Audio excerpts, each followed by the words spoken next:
नमस्कार दोस्तों, बहुत बहुत स्वागत है आपका मेरे चैनल में। मैं हूं अनिरुद्ध और आज मैं आपको घुमाने वाला हूं दिल्ली का ऐतिहासिक लाल किला। ये लाल बलुआ पत्थर से बना हुआ शाही किला न सिर्फ मुगल बादशाहों का राजनीतिक केंद्र हुआ करता था, बल्कि एक ऐसी इमारत थी जिस पर मुगल शासकों का 200 साल तक राज रहा था। मुगल बादशाह शाहजहां ने इस किले का निर्माण करने के लिए उस्ताद अहमद लाहौरी को चुना था, जो ताजमहल के भी आर्किटेक्ट थे। करीब 250 एकड़ में फैला हुआ ये भव्य किला मुगल राजशाही और अंग्रेजों के खिलाफ गहरे संघर्ष की दास्तान बयां करता है। हिंदुस्तान की जंग आजादी का गवाह रहा ये लाल किला सौंदर्य और अनुपम का एक अनूठा उदाहरण है और इसका इतिहास बेहद दिलचस्प है। तो आइए जानते हैं भारत का गौरव माने जाने वाले दिल्ली के लाल किले का इतिहास।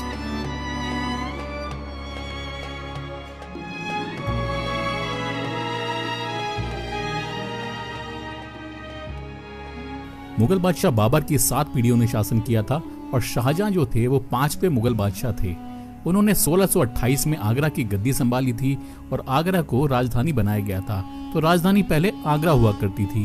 तो उन्होंने 11 साल वहां पे शासन किया और उसके बाद दिल्ली को शाहजहानाबाद के नाम से बसाया गया।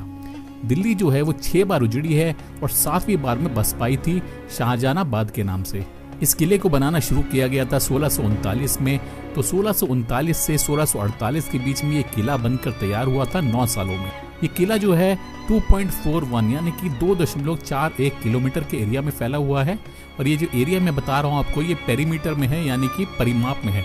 इस किले के 4 गेट्स हैं, यानी कि Delhi gate, Salim gate, Jamuna gate और ये जिससे हम एंट्री कर रहे हैं उसको हम लाहौर गेट बोलते हैं। क्योंकि इस गेट को अगर हम फेस करके खड़े होंगे तो ये जो डायरेक्शन है, ये दिशा है, ये लाहौर पाकिस्तान की तरफ की है, इसलिए इस गेट का नाम लाहौर गेट रखा गया था। इस जगह से 1947 में पंडित जवाहरलाल नेहरू ने पहली बार स्पीच दी थी। उसके बाद से जो भी प्रधानमंत्री बनते हैं इसी जगह से भाषण देते हैं।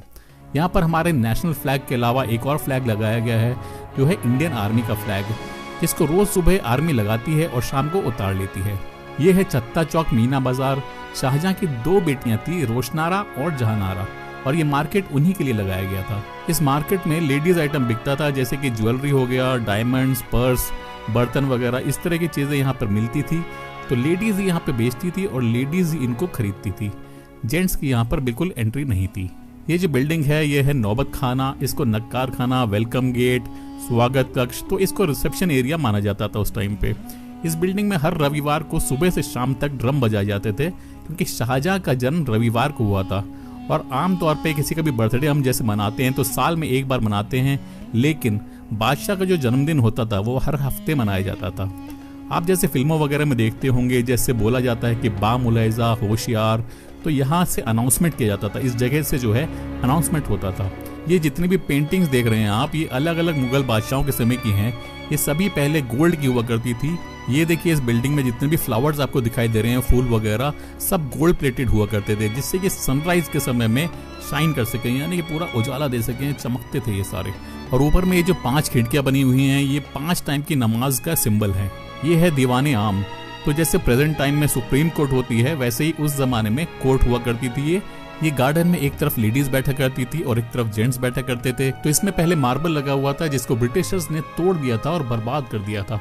तो चलिए दीवाने आम के पास में चलकर और जानकारी आपको इसके बारे में देता हूँ। ये है बादशाह का सिंहासन और शाहजहां के 4 बेटे थे, दारा, शुजा, मुराद और औरंगजेब। ये जो चारों पिलर्स बने हैं, इनके किनारों पर मखमल की गद्दी हुआ करती थी, उस पर चारों बेटे बैठते थे और बीच में बैठते थे शाहजहां मार्बल के चेयर पर। उसमें गोल्ड भी लगा हुआ था। नीचे की जो टेबल है उस पर बैठते थे वजीर, जिनका नाम था सादुल्ला खान। तो आम पब्लिक पहले न्याय मांगने के लिए अपनी फरियाद देकर वजीर को सुनाती थी, वजीर आगे बादशाह को सुनाता था, बादशाह फिर डिसीजन लेते थे कि क्या करना है उस केस का। आपने जैसे पुलिस स्टेशन में लॉकअप रूम देखा होगा, जैसे पहले थाने में बंद कर देते हैं, उसके बाद फिर कोर्ट में पेश किया जाता है, उसके बाद सजा होती है तो जेल में भेज दिया जाता है, वरना रिहा कर दिया जाता है। तो कुछ समय के लिए कैदी को यहाँ रखा जाता था और जब उसको सजा हो जाती थी तो आगरा जेल में शिफ्ट कर दिया जाता था।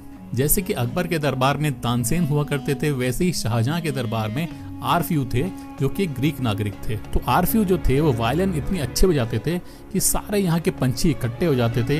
इसकी जो पीछे की दीवार आप देख रहे हैं, उस पर फूल वगैरह बनाए गए हैं, पंछी वगैरह बनाए गए हैं और ऊपर की तरफ उनको वायलिन बजाते हुए भी दर्शाया गया है। ये किला जो है इंडो इस्लामिक आर्किटेक्चर से बना हुआ है। इसमें हिंदू और मुस्लिम आर्किटेक्चर दोनों ही आपको देखने के लिए मिल जाएगा। ये जो रिंग्स लगे हुए हैं ये 5 धातु से मिलाकर बनाए गए हैं ताकि लोहा गले ना। इनमें कर्टेन्स लगाए जाते थे और ये हाथी की सूंड की शेप देखिए, पत्थरों के सपोर्ट में बनी हुई है क्योंकि इसको शुभ माना जाता है। आइए अब देखते हैं मुमताज महल। तो सन 1911 में सबसे पहला जो म्यूजियम बनाया गया था वो था मुमताज महल। तो इस म्यूजियम में जो है बादशाह की चेयर, गद्दी वगैरह, खाने के बर्तन, ये सब चीजें इसमें रखी गई थी। और दूसरा म्यूजियम 1914 में ड्रम हाउस में बनाया गया था, वॉर मेमोरियल म्यूजियम, जिसमें वेपन्स वगैरह रखे गए थे। इस बिल्डिंग को 1857 यानी कि 1857 के बाद जेल में कन्वर्ट कर दिया गया था। यहाँ इसके बगल में कई सारे और महल भी हुआ करते थे, लेकिन ब्रिटिशर्स ने सारे तोड़ डाले थे, उनको बर्बाद कर दिया था। एक यही महल बचा था जिसको जेल में कन्वर्ट कर दिया गया था। यहाँ पूरा मार्बल का हुआ करता था। ये जमीन पे आप देख रहे हैं ये पूरा मार्बल का हुआ करता था। तो ब्रिटिशर्स ने ये सारा भी तोड़ डाला था और 2018 में जाकर यहाँ पे गवर्नमेंट ने पत्थर लगाया था। यहाँ दीवारों पर पेंटिंग्स में काफी जगह गोल्ड लगा हुआ था, यानी कि सोने की कलाकारी पूरी हुई थी यहाँ पे। तो ब्रिटिशर्स ने इसको भी बर्बाद कर दिया था। तो ये पूरा जो महल है बहुत अच्छा खासा हुआ करता था एक ज़माने में, लेकिन ब्रिटिशर्स ने काफ़ी यहाँ पे नुकसान पहुँचाया, काफ़ी तहस नहस किया इसको। ये जो बिल्डिंग आप देख रहे हैं ये है रंग महल, इसको शीश महल भी कहते हैं। ये ऊपर का ये जो सारा टूटा हुआ है ये सन 1803 में मराठों ने जब अटैक किया था, तोप के गोले यहाँ दागे गए थे, तो उस समय का ये है। सबसे लास्ट मुगल बादशाह थे बहादुर शाह जफर, जो कि नाच गाने में मसरूफ थे। जब 1857 यानी कि 1857 में ब्रिटिशर्स ने अटैक किया था तो उनकी सेना ने बोला भी था कि महाराज हमको भी तैयारी करनी चाहिए वरना ब्रिटिशर्स फौज अटैक कर देगी। तो महाराज ने बोला कि दिल्ली अभी दूर है। जब उन्होंने हमले की तैयारी नहीं की और ब्रिटिश फोर्स ने उन पर अटैक कर दिया, तब उनको अपनी जान बचाकर यहाँ से भागना पड़ा। यहाँ से जमुना गेट के रास्ते से निकले थे और जाकर छुप गए थे हुमायूं के मकबरे में। तो हुमायूंस टूम से उनको अरेस्ट किया गया था और भेज दिया गया था रंगून, जो कि म्यांमार में आता है। वहीं पर 1862 यानी कि 1862 में उनकी डेथ हो गई थी और वहीं उनकी कब्र भी बनी हुई है। तो जैसा कि मैंने बताया कि उनको लिखने का भी बहुत शौक था, तो उन्होंने लिखा भी है कि कितना बदनसीब है जफर, दफन के लिए 2 गज जमीन भी न मिली कुएं यार में। तो मैंने बादशाहत तो की यहाँ पर, लेकिन मुझे दफनाने के लिए 2 गज जमीन भी नहीं मिली। उसके बाद इस बिल्डिंग को ब्रिटिशर्स ने मेस बना दिया, इसमें किचन बन गया और खाना बनाने लगे ब्रिटिश फौज का, और इसके धुएं के कारण इस बिल्डिंग का कलर ब्लैक हो गया। ये सारी जमीन जो आपको दिख रही है सारी पहले मार्बल की हुआ करती थी, तो यहाँ पर भी बाद में स्टोन लगाया गया था। ये बीच में जो आप कैनाल देख रहे हैं इसको नहर बहिश्त कहते हैं, जन्नत की नहर। गर्मियों के समय में इसमें पानी छोड़ा जाता था, जिससे इस बिल्डिंग का टेम्परेचर ठंडा रहता था और गर्मी नहीं लगती थी यहाँ पर। इसमें 6 रूम्स बनाए हुए हैं, 3 एक तरफ में हैं और 3 दूसरी तरफ में, जो डांसर्स यानी नृत्यांगनाओं के लिए बनाए हुए थे। नीचे गोडाउन था जिसमें म्यूजिकल इंस्ट्रूमेंट्स वगैरह रखे जाते थे। और ये जो जाली आप देख रहे हैं ये बाद में लगाई गई है। ये जितने भी पिलर्स बने हुए हैं इनमें मिरर्स लगे हुए थे, यहाँ पर मोमबत्ती जला देने पर पूरे में रोशनी हो जाती थी। तो इस महल में बादशाह बैठते थे और सामने में फुव्वारों को चलता हुआ देखकर आनंद लेते थे। ये सामने में जो आप देख रहे हैं ये सिंगल पीस मार्बल का बना हुआ है। ये बिल्डिंग है खास महल। ये बादशाह के रहने का कक्ष था जो 3 बेडरूम सेट बनाया गया था। ये जितनी भी आपको नक्काशी यहाँ पर देखने के लिए मिल रही है इन सब पे गोल्ड लगा हुआ था। ये जो ऊपर में गुंबद देख रहे हैं आप, ऐसा आपने कई किले देखे होंगे, महल देखे होंगे, उनमें इसी तरह के गुंबद बनाए जाते हैं। ये पहचान होती है कि आम नागरिक दूर से देखकर पहचान सके कि बादशाह इस महल में रहते हैं। इस बुर्ज को मुसम्मन बुर्ज कहते हैं। मुसम्मन का मतलब होता है मिलना, दर्शन देना। उसके ठीक नीचे एक बालकनी बनी हुई है। बालकनी से बादशाह अपनी आम जनता को दर्शन दिया करते थे। इसका जो टॉप है वो पहले गोल्ड का हुआ करता था। ये जमुना गेट है, इसी रास्ते से बहादुर शाह जफर निकले थे। 1648 यानी कि 1648 में जब ये किला कंप्लीट हुआ था तो शाहजहां की फर्स्ट एंट्री भी यहीं से हुई थी, ना कि लाहौर गेट से। यानी फर्स्ट मुगल एम्परर यहीं से आए थे और लास्ट मुगल एम्परर भी यहीं से गए थे। ये सामने में आप देख रहे हैं चांद बना हुआ है, तराजू बनी हुई है, ये जस्टिस का सिंबल है। तो बादशाह ये प्रे किया करते थे कि मेरे हाथ से किसी भी तरह का अन्याय ना हो। तो ये भी पूरा गोल्ड प्लेटेड था। और ये बिल्डिंग है दीवाने खास। जैसे प्रेजेंट टाइम में पार्लियामेंट है, तो पहले ये पार्लियामेंट हुआ करती थी, यहाँ मंत्रियों की बैठक हुआ करती थी। इस बिल्डिंग में काफी हीरे मोती जवाहरात थे। इस मार्बल के टेबल पर रखा गया था तख्ते ताउस, जिसको पीकॉक थ्रोन या मयूर सिंहासन भी बोला जाता था, जिसको 1645 यानी कि 1645 में शाहजहां ने बनवाया था और उसमें कोहिनूर लगवाया गया था। उस समय में ये किला बना था 1 करोड़ में और इस सिंहासन की कीमत थी 9 करोड़। 1739 यानी कि 1739 में नादिर शाह आया था एक मेहमान बनकर। उस समय यहाँ की गद्दी पर बैठे थे मोहम्मद शाह रंगीला, तो उनके शासन काल में आया था और उसने इनसे दोस्ती की। उसके साथ एक नर्तकी थी जिसने जासूसी करके ये बताया कि मोहम्मद शाह रंगीला ने कोहिनूर अपनी पगड़ी में छुपा रखा है। जब मोहम्मद शाह रंगीला और नादिर शाह दोस्त बन गए तो नादिर शाह ने कहा कि हम अपनी पगड़ी जो है आपस में बदल लेते हैं, तो इस तरह से जो है कोहिनूर नादिर शाह के पास आ गया। उसके बाद उसने अपनी सेना को यहाँ बुलाया और 56 दिन तक यहाँ पे कत्लेआम चलता रहा, जिसमें काफी ज्यादा मार काट मचाई गई थी। और यही नहीं, जाते जाते भी उसने 1 करोड़ रुपए की डिमांड की थी कि हमें 1 करोड़ रुपए दो, तब हम ये कत्लेआम रोक पाएंगे। उसके बाद वो कोहिनूर को लेके ईरान की राजधानी तेहरान में चला गया। कोहिनूर जो था वो अनलकी था, श्रापित था। जिस किसी के पास भी वो गया या तो उसकी डेथ हो गई या वो बर्बाद हो गया, क्योंकि वो केवल लेडीज को सूट करता था। नादिर शाह के बाद भी वो कई लोगों के पास गया, जैसे कि हैदराबाद के निजाम थे उनके पास भी गया था। तो कोहिनूर जो है 2-2, 3-3, 4-4 साल के लिए कई लोगों के पास गया, लेकिन जहाँ जहाँ वो जाता गया वहाँ वहाँ हत्याएं होती गई।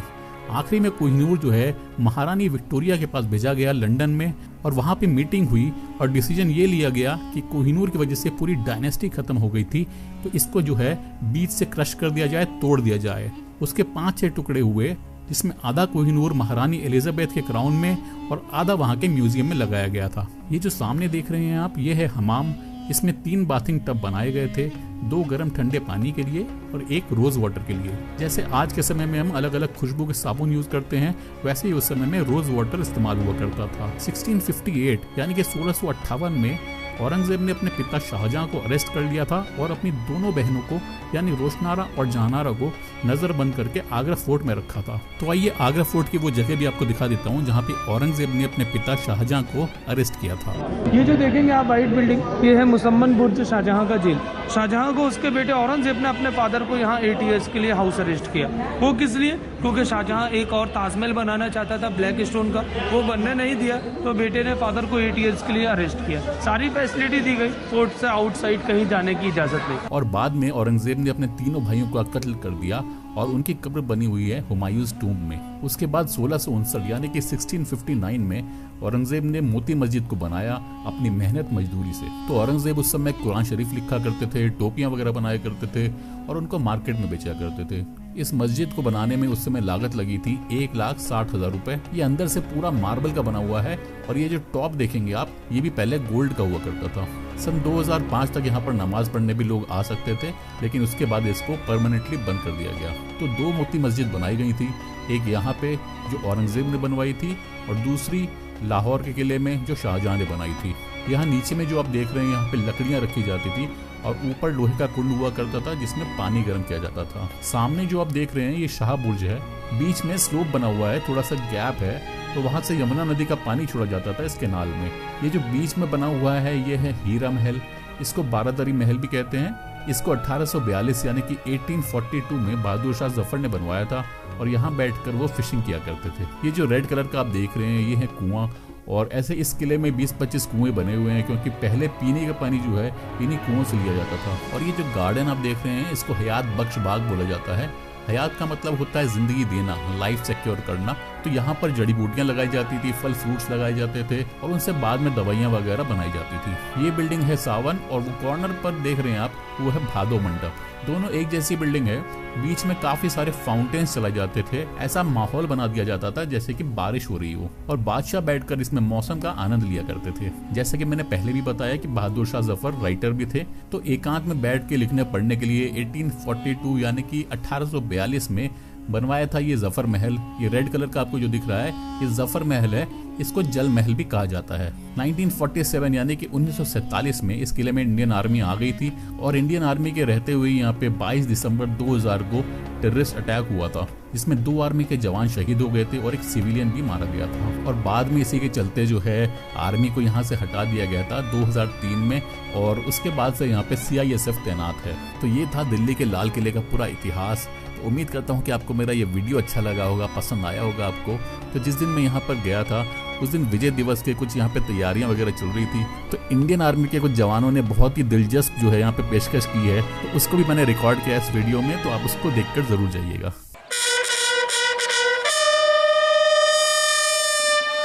हम लहराएंगे हर जगह ये तिरंगा, नशा ये देश के हर एक जवान का है, नशा ये देश की आवाम का है।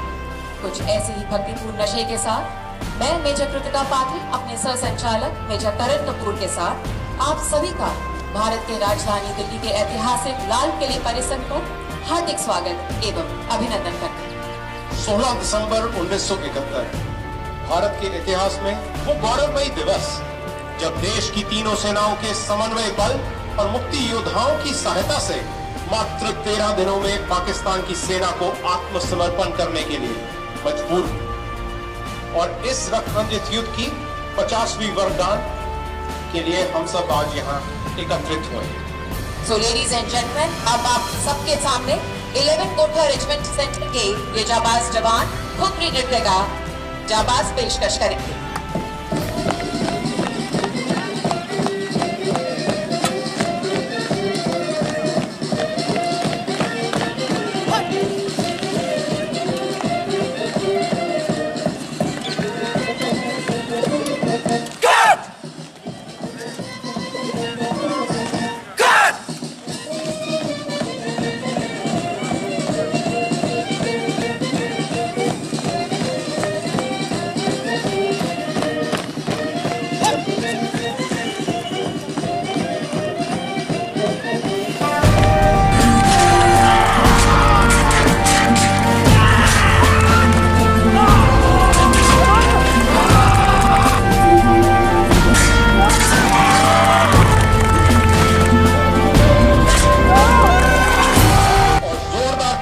स्वागत करते हैं colouring team from Madras regimental centre, जिसका नेतृत्व कर रहे हैं नायब सूबेदार